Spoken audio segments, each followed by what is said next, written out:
बांग्लादेश में उनकी पूर्व प्रधानमंत्री शेख हसीना को फांसी की सजा सुनाई गई है और उनकी जो पूर्व प्रधानमंत्री हैं वो भारत में शरण लेके रह रही हैं। अब बात यह निकल के आ रही है कि क्या भारत अब शेख हसीना को वापस बांग्लादेश भेज देगा। तो भारत और बांग्लादेश के बीच में एक संधि हो रखी है जिसको बोलते हैं प्रत्यर्पण संधि।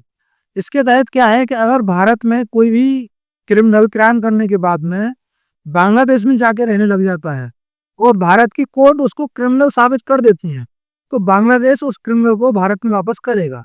ऐसे ही इसका उल्टा भी है। अगर बांग्लादेश में कोई भी क्रिमिनल क्राइम करने के बाद में भारत में आके रहने लग जाता है और बांग्लादेश की कोर्ट उसको दोषी साबित कर देती है, तो भारत प्रत्यर्पण संधि के तहत उसको वापस बांग्लादेश में भेज देगा।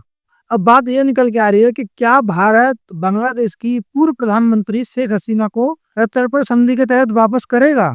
भारत की एक थ्योरी है कि अगर कोई हमारे यहाँ राजनीतिक निर्वासित जीवन जीने के लिए शरण मांगने आता है तो भारत उसको शरण देता है। ऐसा पहले भी हमारे साथ में हो चुका है। चाइना से परेशान होकर के तिब्बत के जो धर्मगुरु हैं वो दलाई लामा हमारे पास में आए थे। वो आज तक भारत में राजनीतिक निर्वासित जीवन जी रहे हैं और आज तक वो भारत की शरण में है।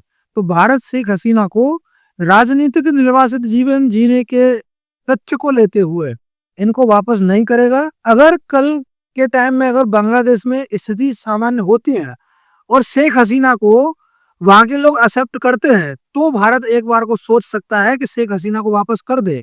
लेकिन अभी भारत किसी भी कीमत पर शेख हसीना को यहाँ से वापस बांग्लादेश नहीं भेजेगा।